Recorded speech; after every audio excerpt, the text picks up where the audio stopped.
Good day. This is Bill Edmonds, and as you can see, this is a presentation titled Reimagining Moral Injury and Its Healing.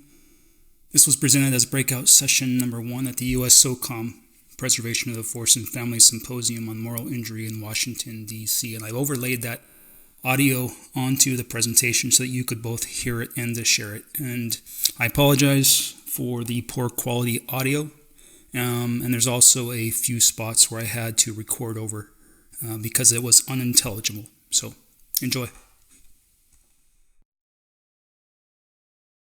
This is my attempt to put my understanding into words. My words, however, all language, in fact, is insufficient to describe and explain invisible wounds of war. This, however, has always been our challenge. As far back as language has been recorded, we can observe that humans have known about and struggled to use language to describe and understand human suffering, particularly the suffering that we experience when participating in organized killing, suffering which is mostly intuited. This is what I refer to when I use the term invisible wounds of war. Only recently, though, did these invisible wounds become unseen, a fading of wisdom which I think we have a responsibility to reverse. For warring nations, however, this responsibility becomes an obligation. But how is this done? We can become wise by not only discovering new knowledge, but by uncovering things that we've always known but have forgotten. Several years ago, I slowly became aware of one of these lost pieces of wisdom. I can only attribute my growing awareness to a dark moment in my life, a moment when I'd thought to myself, I can't live with myself, but instead of acting on those thoughts, I had a fleeting glimpse that, contrary to everything I thought I knew, I wasn't one person but two. Somehow, there was within me a self that was different than I. Later on, I learned I could see this second person in the structure of my language, since language is just a mirror of the structure and function of my mind, and that this other person was mostly deceptive and often malicious. I see this second self as like an entity, something that is always with me, but more often like a creature, for it had tricked me into believing that my thoughts were who I was as a person, and most cruelly that the thoughts I'd confused with who I was were solely negative thoughts, composed almost entirely of the emotions and bodily feelings of rage and shame. I'd unconsciously seen this person previously, most often during near-death experiences, but then just as quickly the fogs would envelop me. That mist was my forgetfulness, that entity always struggling to stay alive, to keep me unaware of the prison of my own thinking. But then came that thought, I can't live in my own skin. Perhaps when suffering becomes too much, we unconsciously find ways to make that suffering just go away. Perhaps by creating a space around it, a space that allows us to become more aware that the thoughts, emotions, and feelings are different than the person who is having those thoughts, emotions, and feelings. Perhaps when a person can't continue living while simultaneously not wanting to die, that cognitive dissonance becomes so profound that it allows us, even unconsciously, to realize that we're a slave of our thinking rather than our thoughts being our servant. But honestly, I can't answer the why, because my unconsciousness was the why. But I do know only that at that moment, I slowly began a journey which I can only describe as one of backing through a side door into consciousness. And now, speaking with you, I'm still on that journey. I always will be. But today, Preservation of the Force and Family gave me a special gift. For those of you who are unaware, Preservation of the Force and Family is a United States Special Operations Command organization that was created to assist its soldiers, sailors, airmen, and Marines by giving them tools and strategies to navigate the many challenges intrinsic to combat. They've allowed me over the next 4 sessions to share my journey, a journey that gave me tools and strategies to navigate the challenges from my own combat experiences. My goal, however, isn't to convince you of any beliefs. My Only hope is that by sharing my experiences that you're better able to examine the beliefs you may already have about moral injury or about any of the other invisible wounds of war. So, what is this understanding? Struggling to describe my experiences and then, hopefully, helping you better help someone else is my purpose. And I'll begin with an overview of this session and the 3 sessions to come. This is a long told but mostly forgotten story. That most of us live out our lives inside of an illusion. That we live mostly in a world entirely of our own making, built solely from our thoughts. So what does this world look like from the inside? We come into this world not only able to sense each moment, but capable of organizing, identifying, and interpreting that sensory information, to create memories, and then to project our thinking into a future so that we can prepare for the moments that haven't yet arrived. We haven't only survived, but have thrived as a species because the mind creates this illusion of linear time and is able to perceive itself as an entity that is separate from the minds that surround it, but also a mind that is able to cooperate with the minds it's separate from. Our mind builds the entity that can navigate living from the substance of our thinking. Our self was a very necessary survival mechanism, for the thoughts are like fuel, the motivation that we needed to endlessly struggle to stay alive so that new selves could come into existence. We live most of our lives inside of this world of thinking. There are, however, a few thoughts which this self considers more important for its continued existence, thoughts which I see as this entity's skeleton, thoughts which then become our reasons for living. I refer to these thoughts as our meaning. We live almost entirely in this imagined world of thinking, in a moment that we are continuously labeling, in a past that we're always remembering, and in a future we're always anticipating. This world, however, is merely a faint echo, a distorted reflection of our reality. Unfortunately, this world is where nearly every human being goes, is to in search for well-being. From our thoughts and thinking, we take comfort. From our memories, we find security. From an anticipated future, we find our refuge. From our mind, we get the purpose that we need to live out each moment of each day. This world, however, is ephemeral.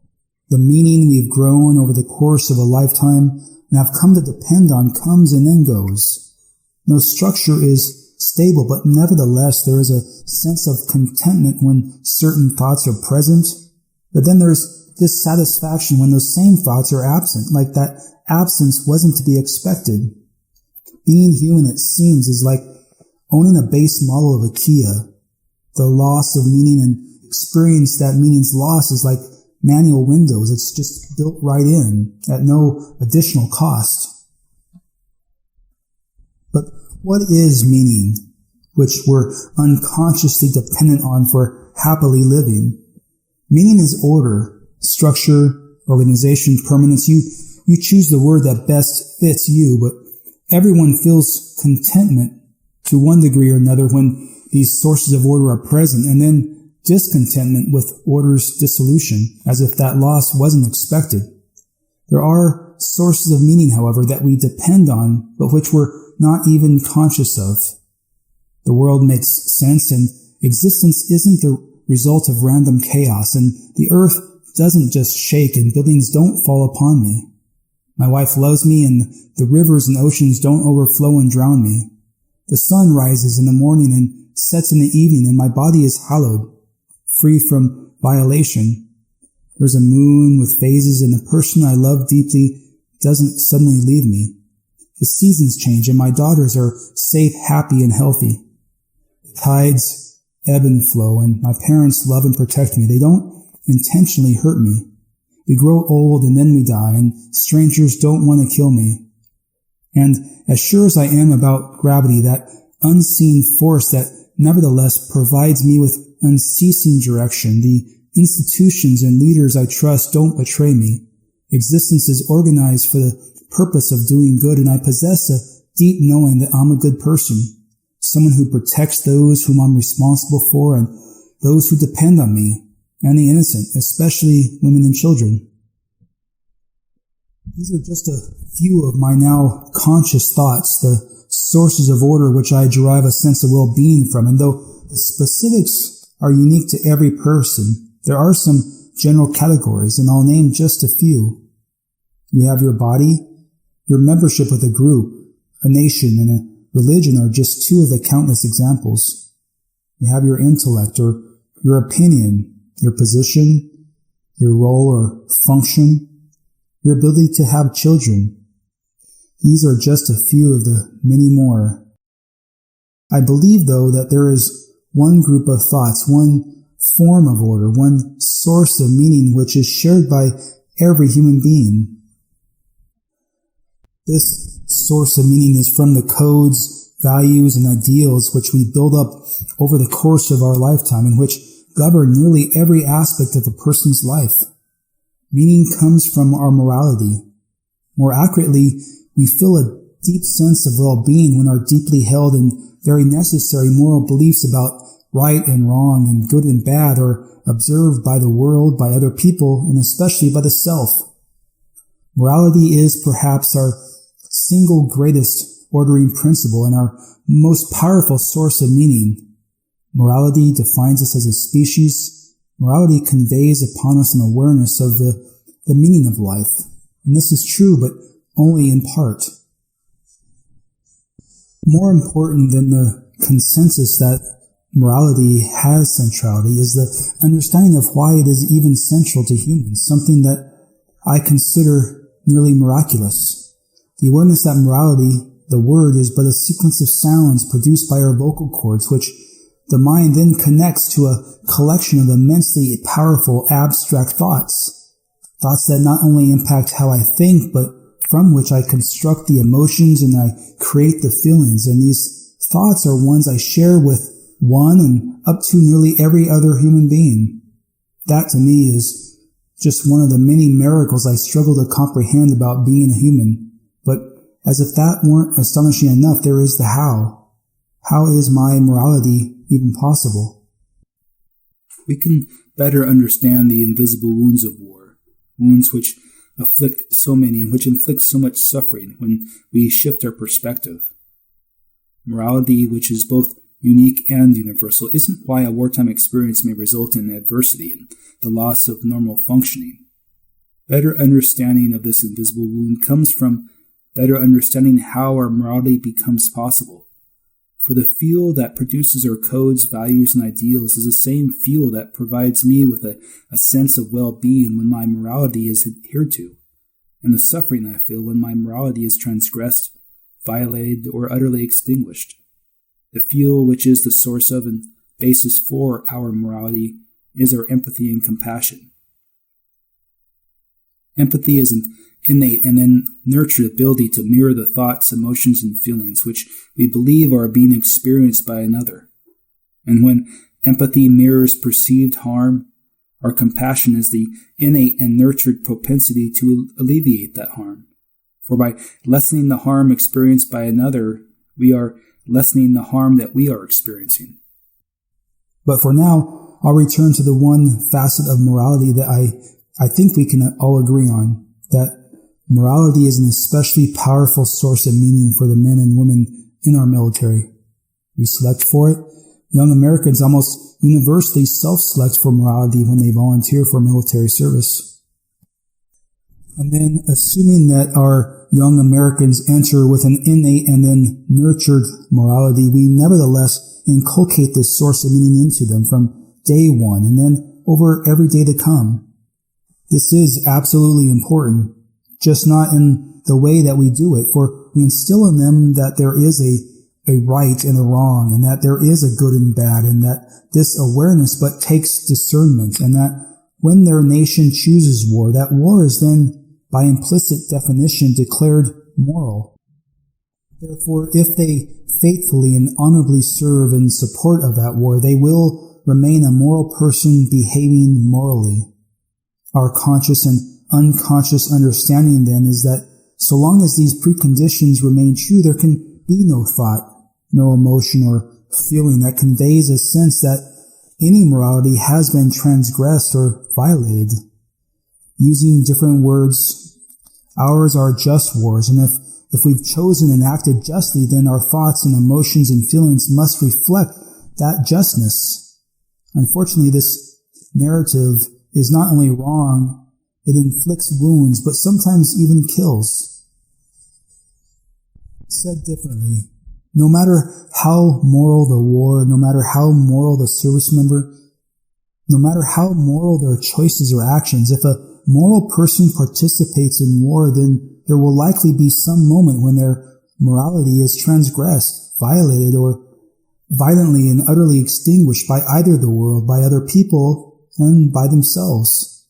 At that moment, the moral meaning which they've come to depend on, those thoughts which have formed into the backbone of our identity, the meaning which makes us the person that we believe we are, is likely ripped away, and into the vacuum where morality once existed, the warfighter desperately claws for a new source of order, a new source of meaning. When the world is in chaos, the self seeks ordering content to recompose itself, and there is perhaps no greater ordering principle than that of assigning responsibility. When morality is extinguished, we are both innately and through nurture conditioned to apportion blame for a loss that wasn't supposed to be possible. And so we draw a tight circle around ourselves, and out of which two new forms or two new sources of meaning emerge. Outwardly facing our blame becomes rage at the world and anything in it. And then that rage turns inward. Rage turned inward is shame. Rage and shame are ordering principles in the self, that unconscious entity that needs the substance of thoughts to define itself, to make it separate from everything else so it can recognize itself. Doesn't care if those new thoughts, its new meaning, is derived from an immense negativity. In fact, the self is innately driven to seek out negative meaning. If unconsciously I need to become more separate, more distinct, then negative meaning are the thoughts that I'm driven to create, and any subsequent suffering and the loss of normal functioning due to those thoughts is irrelevant, unconnected. Fortunately for most human beings, lost meaning is, generally speaking, spread out over the course of a lifetime. We are born and then we die. Overall, there is an increase and then decrease in order in equal proportions. Meaning is found and then lost, for thoughts are ephemeral. We at least intuitively understand this. We also understand that there is likely a small or large occurrence of lost meaning here and there, and that grief for that loss is one of the many necessary rituals which the mind uses to recover. But rarely does a person experience the ripping away of all meaning at one moment in time, or even during a short span of time. Being rare, however, doesn't comfort the person who just had that rare experience. This situation, however, this occurrence, is an often occurrence in war, for war is the crucible of human existence, a place where the rarity of losing some or all meaning becomes merely ordinary and expected, or at least it should be. When we give moral people the power and responsibility to kill another person, and then we ask them, for the sake of the greater good, to sacrifice their own life in that killing, the loss of any meaning, not only the loss of moral meaning, is to some degree and intensity inevitable. It's important to understand that this inference, this conclusion is value neutral, for lost meaning may be a cost that is necessary. It is, however, not excusable for those who choose war to remain unmindful that that lost meaning is one cost of that choice. Fortunately for the service members and veterans, there is a second part of this long-told but mostly forgotten story, that within each of us is the means to heal, and this healing is just waiting to be discovered. If a service member or veteran can find the means to step out of their stream of thinking, if they can even unconsciously become the awareness that is separate from their perceptions, If they can find stillness, if they're able to immerse themselves into any pursuit which slows their thinking by requiring their focusing of their attention, if they can become, however fleetingly, uncoupled from their thinking about a past and future that has become their entire world, they may catch a momentary glimpse of that malevolent deceiver, that entity who is always hovering and invisibly screaming, persuasively and incessantly convincing them that the world is not meaningful, that other people are not benevolent, and that the self is not worthy. If they can do any of this, they might be able to realize that everything that they were thinking is but a veil of delusion, and just the unconscious awareness that their thoughts are not who they really are may be all that's needed for them to realize that they're carrying a rucksack stuffed with 200 pounds of thoughts, emotions, and feelings, a rucksack of suffering which they can eventually put down. When that weight becomes more explicit, they may be able to start feeling connected, whole, and perfect once again. Inspiring this stillness, this possibility of awareness, requires only an intervention of attentive presence, filling the space that embodies the possibility of a new positive meaning, the new meaning which the service member or veteran can, when they're ready, grasp onto when they experience a fleeting awareness that their thinking isn't reality, but that they are, in fact, drowning in the thoughts, emotions, and feelings which they themselves are unconsciously pouring. This must become our new clarion call. So how does this become possible? Everyone experiences the sudden and fleeting influx of contentment that comes from mental stillness, but usually it's just background noise, fleeting and leaves unexplained, or at least attributed to some external thing.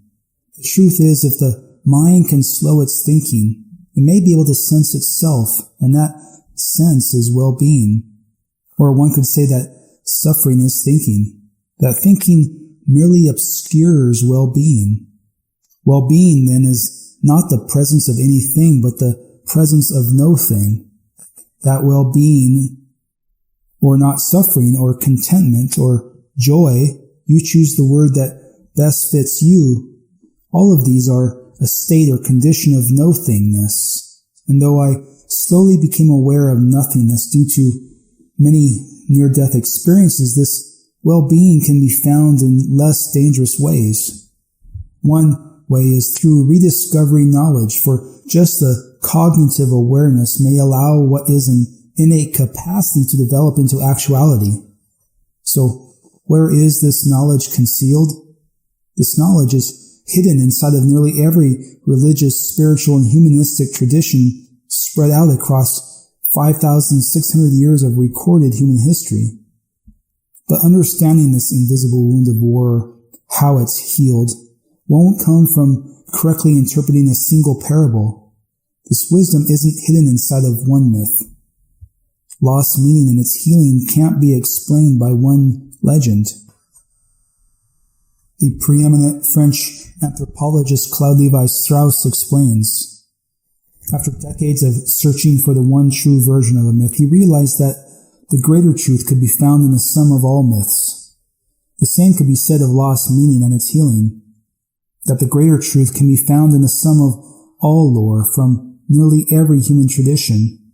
This is at least my conclusion. This greater truth can be found in the lore and from that figurative language inside of the lore, which our ancestors used to inspire remembering and therefore to pass wisdom from generation to generation.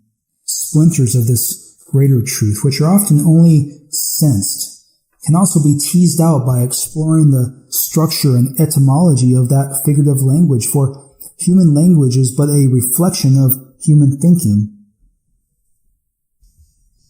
So that overview was my understanding, and thus the intention behind this presentation, which will be a journey of rediscovery. Please know, however, that when I quote, reinterpret, or describe the words of very wise people, my intention isn't to tell you what was really said or meant, but only to interpret a wisdom in such a way that it helps me to better comprehend an unknowable, and thus bring that wisdom back into our own time in a way that can help those who are suffering from invisible wounds now. So, what is that unknowable in which I just spoke? This unknowable is a paradox, or at least it's an absurdity to me, is how war can be filled with stories of noble deeds and beautiful emotions. How war may even be necessary. The incomprehensible is that though these may be true, the war is never just, and it is always filled with tales of immense suffering and countless examples of lost meaning. Consequently, too many service members and veterans return home with no visible wounds, but they come home trapped in a new and pernicious world of our own making. By asking moral men and women to fight our wars, and the converse must never be considered, we risk stealing the purpose for living which they've constructed over the course of their entire life, the creation of meaning which began the moment that they were born. When we send our sons and daughters to war, we are then choosing to inflict them with immensely hurtful feelings, emotions, and thoughts which never just fade away. When left alone, these thoughts, emotions, and feelings instead seep and reach through time with searching and grasping claws. Ignored, their new world consumes them, and for that deceiver is malevolent, and it's wrapped them inside of new meaning, which is likely rage and shame, and the other negative moral emotions as well. These thoughts, emotions, and bodily feelings may result in an emergent phenomenon. Thoughts which construct emotions, which create intense affect, and then that affect fueling the emotion that propagated those thoughts. This do-while loop is degenerating, and not only determines how they see themselves, but how they perceive, interpret, and interact with the people and world around them. Their regression and normal functioning is an instance of perpetual motion. Even psychology, however, must follow the first and second law of thermodynamics. Human thought is that hidden energy source. Fortunately, when we investigate human history, we learn that cultures evolved healing rituals in parallel with its warring propensity. Tragically, over the course of the last few hundred years, there became the makings of a perfect storm. The unchanged or perhaps increased inclination to go to war, the increased importance of doing so with moral people, and both of these occurring during the unknowing of the many healing rituals which humans and warring cultures have evolved over countless millennia. The invisible wound of lost moral meaning and then its healing are intrinsic to being human. That this wound has become an epidemic, however, is due in no small part to this form of suffering occurring inside of a healing vacuum. And it is this, and only this, that should be considered pathological, perhaps even a collective mental health disorder. But more important than being mindful of what is wrong is our collective mindfulness that Americans who we've sent to war have also likely experienced lost moral meaning to some degree and intensity. Other and much wiser people have said similar things. Dr. Bill Nash, the retired Navy captain and psychiatrist, and perhaps the leading thinker on moral injury, said that there are truly limits to human endurance. That war, by its very nature, pushes people to and beyond their limits. That bullets and bombs aren't the only dangers that we face when we go to war. That no one should ever be blamed for the injuries that they sustain while faithfully serving their country, whether those injuries are physical, psychological, or spiritual. And that our national interests are better served by empathizing with our service members and veterans and listening to them than by reproaching them for not living up to our expectations, or worse, feeling sorry for them for being weak or unlucky or whatever other curse that we think led to their undoing. Dr. Bob Meeher and Lieutenant Colonel retired Douglas Pryor, in their anthology War and Moral Injury, they said that we can see this wound in the mark of Cain borne by the first fratricide when he was banished in shame, that we can recognize it too in the elaborate system of penances imposed on Christian warriors in the Middle Ages, recompense for every life taken in battle, no matter how valiant the warrior or even just the church declared his cause to be. That we witness it also in the refusal of Royal Air Force bomber crews to take communion before their missions over Germany and occupied Europe, despite the odds that they'd likely not return. That we can read it in the heartrending notes that are left behind by service members and honored veterans who have found the burden of life after war too heavy to bear for even one more day. When we look over these accounts and then the countless other stories of suffering, we can untangle and then find likely the moral emotions of rage and shame, two emotions which wise people have described poignantly. About shame, Carl Jung said that shame is a soul-eating emotion. Or when 2,500 years before Carl Jung, the Greek warrior Neoptolemus declared that all is disgust when one leaves his own nature and does things that misfit it. Or when, from the pen of William Shakespeare, we can hear Othello shout, "Men in rage strike those that wish them best." Sadly, much of our past understanding about human well-being and suffering, wisdom passed down to us by religious, spiritual, and humanistic men and women, has been misinterpreted or mistranslated or subverted to be then learned and then forgotten over and over again. My hope is that one day we can create a critical mass of remembering, a future where knowing this wisdom no longer requires that we relearn it from experience and observation, but where it is instead a wisdom that is just innate, just part of our nature.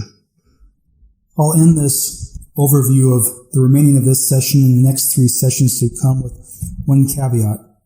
Some of the things I say may be confusing or seem inconsequential. Some things may seem strange, like the following personal introduction, but the purpose of which is that the touchstone of like experience may assist you in translating my words into meaning, and my past may also give you the context for what is to come.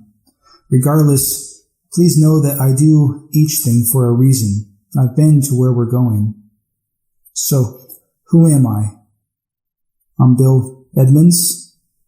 My parents are Lynn and Bill Edmonds, 2 loving people who've given everything so I could become the person I am today. They're Berkeley graduates who in 1968, instead of being pulled into the Vietnam War, went into the Peace Corps. They taught English in a tiny and poor Venezuelan village, and a few years later they came home with 2 young girls who would later become my older sisters. Then they had me and then my brother, and I stood watch as my parents for the next few decades served as teachers to disadvantaged inner-city kids in Los Angeles. Later they would take in 2 traumatized teenagers who would later become my adopted younger sisters. And then in 1988, as a junior in high school, I decided I wanted to be like them, willing to leave the safety and comforts of country and home to help those who are less fortunate. Only I would choose to do this with a rifle. So first I enlisted in the 75th Ranger Regiment, then was awarded a Green and Gold Scholarship where I went on to get a BA in International Relations and then commissioned in the Army Infantry. A few years later, I became a Green Beret. I began my first assignment as an Operational Detachment Alpha Commander when 3 planes struck my country in 2001.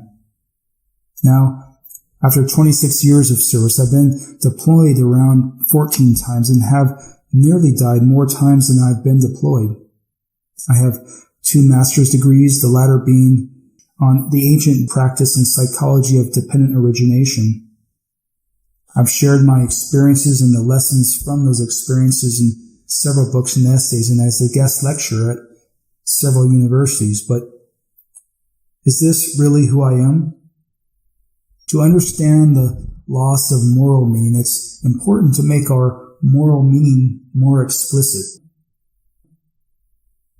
I'm a professional military officer and a Green Beret. I'm a patriotic American, and I'm proud of our ideals. My trust is sacred, and it's held by my government and my military. My world makes sense. There is a God, and other people are basically good. And I am where it matters most, in the deepest place that makes me whole, a good person who protects my comrades and the innocent, especially women and children. I am my family, my parents, my siblings, my wife, and children.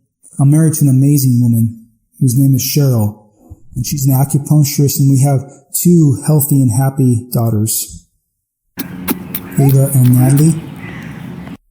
This is my family, and my family is my world.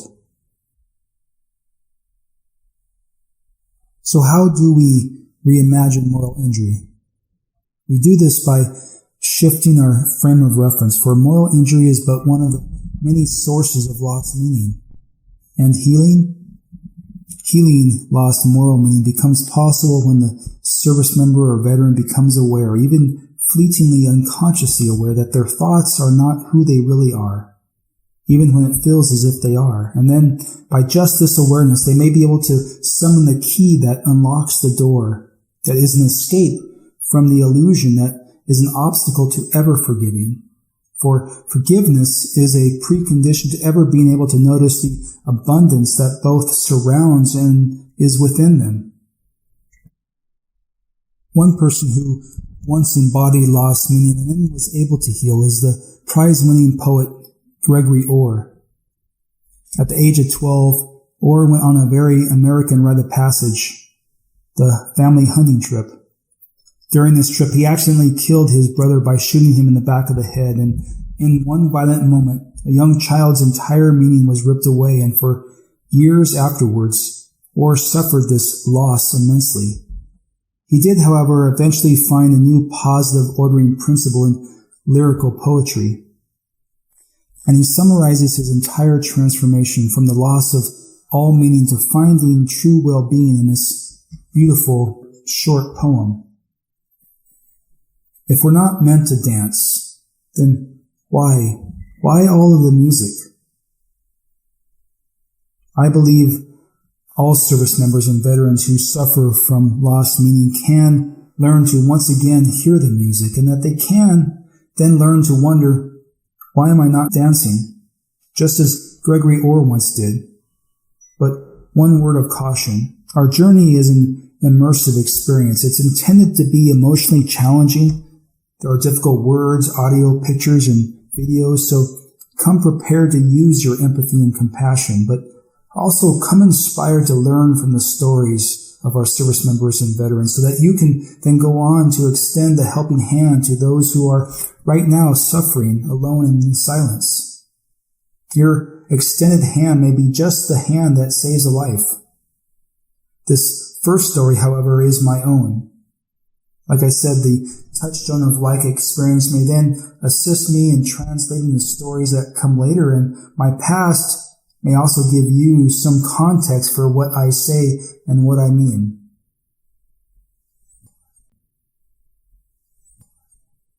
My journey, which felt as if I was backing through a side door into consciousness, began in 2005.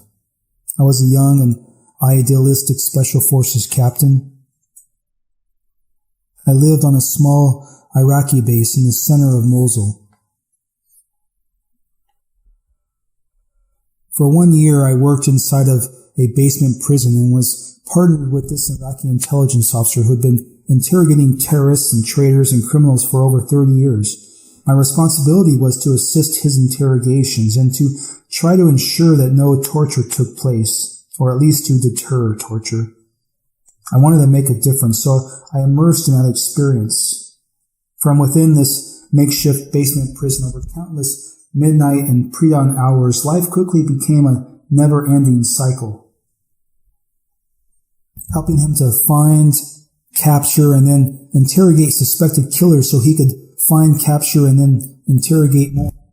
My daily routine was to help him fight the insurgency. One prisoner one interrogation at a time, and then to deter his desire for inflicting suffering, but I couldn't give him orders, so I used the only tool I had, which was persuasion.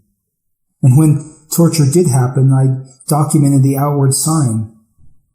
As the weeks turned into months, as the dozens of interrogations became hundreds, reality became condensed and came at me in this thick and steady pour. Responsibility over life without power, the obligation to bring goodness out of an impossibly bad situation. Life is real and forever, and the thoughts, emotions, and feelings quickly became painful and then unbearable. Some prisoners provided information, like this one, but often we were too slow and the information came too late for us to act on, a situation which happened more often than anyone would ever want. One little boy we found was already chained to a wall inside of a hidden room. He was being used as a sex slave and was covered with dried semen.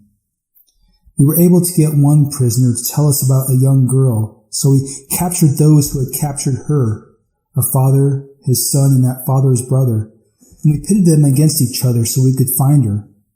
The son shouted, "No, it wasn't me but him who had sex with her," as he pointed to his uncle. "He had sex with her. He's the one that killed her with 2 rounds to the head." "Yes," responded the father, "but you had sex with her also, and you're the one who threw her in the river." Perhaps if I'd been a little less squeamish about these men's suffering, things would be different, but I didn't. And we found that girl wrapped in the tall reeds on the banks of the Tigris River. Her name was Aisha, and she was 12. Some prisoners, however, stayed silent, and so without a confession, we released them back onto the streets, and some of those we released went on to kill innocent Iraqi men, women, and children, and other American service members. I don't remember his name. When the Iraqi army captured him, they suspected him of being a terrorist, but there wasn't any evidence, and he stayed silent. I persuaded the Iraqi interrogator to not hurt him, and my reasoning prevailed. A few days later, he was released.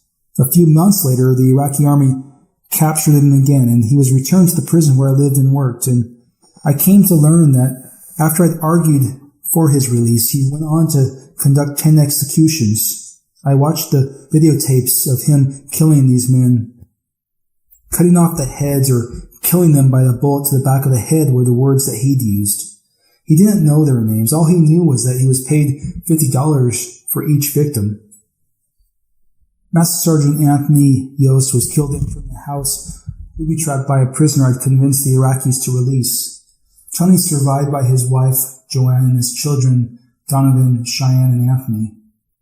But my anguish wasn't only from the later anguish and death of innocent men, women, and children. Much of it happened right where I lived, to the prisoners of the Iraqis I lived and worked with, Iraqis who I depended on and with whom I became very close friends who just saw things very differently than I did. This man confessed the things he never did. "Why did you lie?" asked the Iraqi interrogator. His reply, "Sir, you destroyed me. Your slaps were so strong that I thought if this was your slap, what happens when you use a cable?" You see, in time I came to understand that most of the prisoners were actually innocent. They'd become entangled in the net that I thought were made for sharks. Nets that the Iraqis used, however, to merely gather information. If the information came from those who were innocent, then that suffering was unfortunate but necessary. If the information came from the guilty, then the suffering was both fortunate and necessary. Iraqis are dying, and I don't appreciate your hypocrisy, was the mantra uttered repeatedly, which was then often appended with, "I know that in the American military prison you abide by every rule to protect the killer, but on the streets of Mosul we know that you minimize, circumvent, and sometimes even forget every possible rule, disregard every collateral consequence, make every conceivable effort to kill the terrorist who, if you'd captured instead of killed, you would then protect as if a saint." And my response? Yes. This was the tension that fueled a year of moral dilemmas that became a year of existential moments. That future self, however, would now respond differently with an awareness that would not have been appreciated by any interrogator in that basement prison. The end doesn't happen in the future, nor does a hypothetical future justify choices and actions in the present.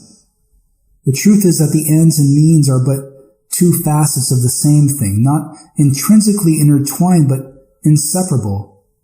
A polluted intention pollutes every intention's antecedent, and a contaminated end contaminates the means. There's an old and much used aphorism which I now better understand. The road to hell is paved with good intentions. And though this present awareness may have lessened years of subsequent suffering, what did happen was meant to happen. Not because it should have happened, but because it did. And what did happen cannot be refuted. Well, it can be, but that's my point, for denial was how I chose the path that I'd take and be taking for years to come. For years afterward, there were never-ending terrors during both sleep and wakefulness. I would just be standing there. The little boy would be catatonic. Aisha would plead, "Please stop." I'd be holding a knife, and then I'd start sawing. My victim's legs would begin twitching and then kicking. Sometimes Tony, missing his family and filled with disgust, would be there, and he'd just stare. And those 10 innocent men who lost their heads, Aisha, Master Sergeant York, and that little boy, the many innocent and guilty who suffered, all of them seemed to condemn me to moral failure. Perhaps it was just twisted karma, but over that year, it seemed as if every choice was between wrong, and no matter the choice, the consequences were the opposite of every good intention. When facing evil, I realized it may be a sin to remain sinless, but tell that to the mind and the body. After a year of walking blindfolded through a moral minefield, where every step, every choice felt like dying a little death, I left that basement prison and began a journey to a dream, a return to moral tranquility. When I came home, there were no visible wounds, but I was different inside. I didn't want to feel anymore, so I locked those emotions away and focused on creating a new life, every second of every day. But like a rising phoenix, feeling would nevertheless rise into blistering consciousness and to be only reborn the very next second. In 2011, 5 years after coming home from Iraq, I became desperate. I started to imagine doing something really, really stupid, like jumping off a cliff or driving the car off the side of the road. There I am, my hands are on the wheel, and I can see a tight corner approaching. My speed stays constant, and my hands stay locked on the 10 and 2 position of the steering wheel. I close my eyes, and I can imagine myself floating. I'm smiling, and there's no fear, but there is a blissful release. I'm free. One day I'd finally reached the point where I thought to myself, I can't live with myself. Now, looking back, I realized that many years before, all of the meaning that I'd meticulously constructed and become attached to over the course of my entire life had become no longer present, and that chaos was unbearable. But beginning in 2011, I began writing through the long nights and early mornings, and every time I put pen to paper, I would confront my mortal enemy, every painful memory. For 3 years, I'd wake up every single morning to place my thoughts into these tiny little containers, and then I would disembody them. I'd place the suffering into words, and then I'd focus my attention, introspecting and contemplating.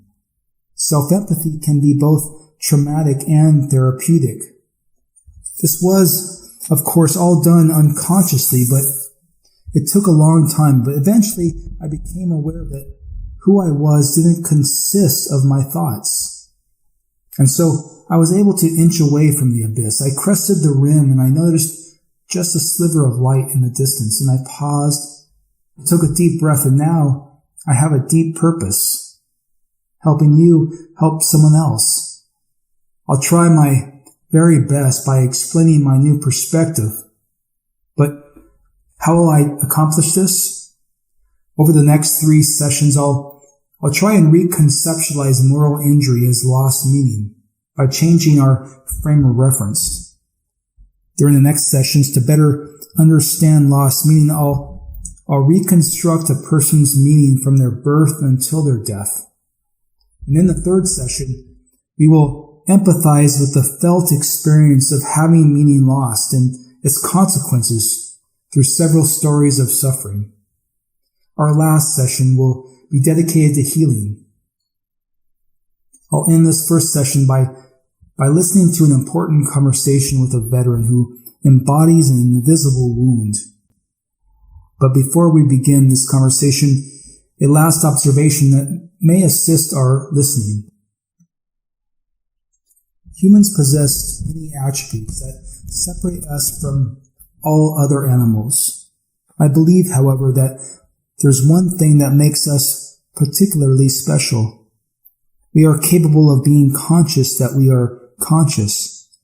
Not only are we capable of subjectivity, we have the capacity to be conscious that we experience subjectively. If you recall, I said these same things at the beginning of this hour, but now I'll append these thoughts with where my journey of backing through a side door into consciousness is leading. Not only are we sentient, we also have the capacity to not suffer from our sentience. When we came into this world, our fathers and mothers gave each of us a miracle. Not only do we have 80-some billion neurons, which result in an emergent phenomenon which we call the human mind, but that mind can choose to only observe and not dance with its innateness. When this is realized, when the mind lets go of the illusion of time, an illusion which the mind is creating, and then that same mind can sense itself from within the obscuration of its thinking, and that is contentment. As you watch and listen, try and put yourself into the conscious events that comprise his life, and then step into his experience. When you do, mirror what you perceive to be inside of him. Perceive and feel his feelings, emotions, and thoughts, and then between now and the next time, as you do, remember that there is that malevolent entity in its veil of illusion. Think about the false world of thinking in which we mostly live. Think about the thoughts that we confuse with who we are as a person. Try and name those cruel labels which that entity is inflicting. Try and identify the meaning that Clay once had, which he built up over his entire lifetime, and which he lost, I believe, in Afghanistan, and the new meaning that now hangs around Clay's neck. On his 3rd combat tour, Sergeant Clint Romeshay, by his own description, a tiny cog nestled deep inside the American war machine, earned the Medal of Honor for his actions in Afghanistan. I grew up in a family of military service. My grandfather was... Now sporting a full beard, he tells audiences wearing the medal is a burden. These things aren't given out when something went right. A lot of stuff went wrong. And it's a heavy weight at sometimes. 8 of his buddies were killed on the day in 2009 when he earned his medal defending an outpost in Afghanistan, which according to an Army investigation had no tactical or strategic value. Now, 7 years later, he's written a book about it. A saga whose characters are less heroic than one might wish, exceptionally ordinary men who were put to an extraordinary test. In a place called Combat Outpost Keating, in a remote Afghan valley. In Romeshay's words, the most remote, precarious, and tactically screwed combat outpost in all of Afghanistan. That you never take the low ground. You always take the high ground. We're here doing this. This is insane. This is what Keating looked like to the Taliban, who were taking their own videos. When you went out on patrol up to the high ground, you saw what the Taliban was seeing of Keating. Yes. What did it look like from the enemy's point of view? At times it looked like fish in a barrel. As an Army sergeant, the only things Romesha could control were the training of his men and their attitude, distilled in the motto, "It doesn't get better." That was the mentality. Yeah, this sucks, but we can't control it, we can't affect it. Starting long before Romesha's platoon arrived, the Taliban routinely fired down on Keating from the heights. On average, we'd get hit, 3 to 4 times a week. So what was the purpose of those attacks? They were testing us to see what our battle plans were, how we would react, what our response times were. There were 52 American soldiers at the camp and 6 main fighting positions. The attack came at 5:59 in the morning of October 3rd, 2009. It wasn't uncommon to get shot at that time in the morning. It was kind of like a wake-up call most mornings. But this morning was different, and it was all recorded by the Taliban. The Taliban had opened up on the 6 main fighting positions, pinning them down so they could not return fire. Keating sent out its first call for help 3 minutes after the attack began. "Fire coming from everywhere. We need something." Soldiers not pinned down had to pull back from the perimeter to a cluster of buildings at the center of camp, which they called the Alamo position. And the call had kind of came out that we were still going to go to what we called the Alamo position. The Alamo position, that doesn't sound good. No. So what'd you think when you got the order? I really didn't like that idea. To me, it felt like we were giving up, that we were kind of waving the white flag and admitting defeat in that moment in time. When you pulled back into the Alamo position, you must have had to leave a bunch of guys out there. Yep. All the guys on the perimeter. Yeah, we knew we were leaving, 9 guys isolated on their own, which is a gut-wrenching feeling to sit there and kind of have to call up another man and say, hey, you're going to have to hold on tight for a second. And we're hoping to get back to you, but this might be the last time we say anything across the radio. Romesha came up with a desperate plan. We can either sit here and die in our last final positions, or we can go out in a blaze of glory. He turned to Lieutenant Andrew Bunderman, the officer in charge. Told him we need to take this bitch back. That was the mission. Yes. Short and to the point. But then you got to get men to follow you out there.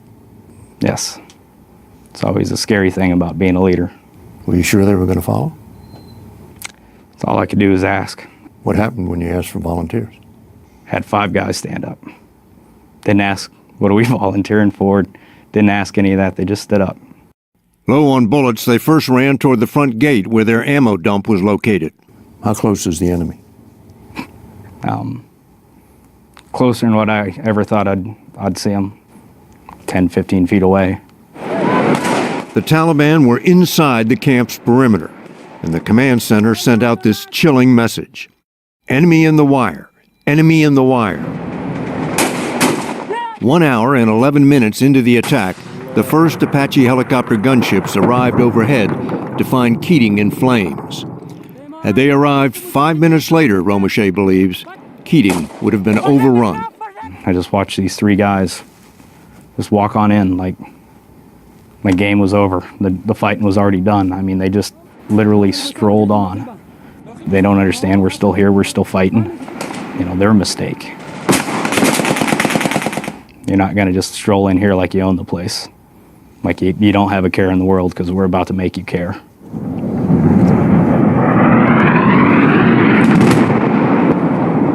The Apaches were followed by a B-1 bomber which leveled a village where much of the Taliban fire was coming from. How far was the village from where you were? It was less than 200 meters from their closest building to our perimeter. And they were dropping what kind of weapons? 500 pounders to 2,000 pounders. It seems awfully close. It was. Danger close for a 2,000 pounder is 1,000 meters. We would rather take our chances with our own bombs than be shot by the enemy. Finally, this message went out. Keating reports negative contact with the enemy. But 7 Americans lay dead, and one, Stefan Mace, the platoon cut-up, was gravely wounded. We finally had that medevac coming in, and Mace was bagged up and ready to be put on it, still conscious. We all thought he was going to make it. I mean, that was such a high moment with everything that had happened, that Mace was going to make it. Sounds like at the end the battle came down to saving Private Mace. That's what we were all hoping for. So what happened? They attempted to do surgery on him, but it was just too late. You know, I think those medics did a whole lot for Mace, but I think it was Mace that held on to life for as long as he did, until he left. Once he left his brothers, he knew he could go home. This battle was in 2009, right? Yes. So we're going on 7 years. Oh, yeah. Still with you, isn't it? I hope it never leaves. 3 years after the battle, Romesha was awarded the Medal of Honor, which struck him as both inappropriate and wrong. It boils down to why me? I didn't do anything special.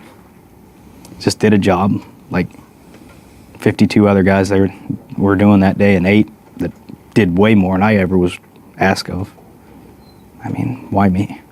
Because you were the one that led the counterattack. I think you could have replaced me with any other red-blooded American soldier. There would have been another one that would have stepped up and done the same thing. After the battle, all the soldiers were ordered to abandon Keating, and the outpost they had fought so desperately to defend was leveled by American bombs.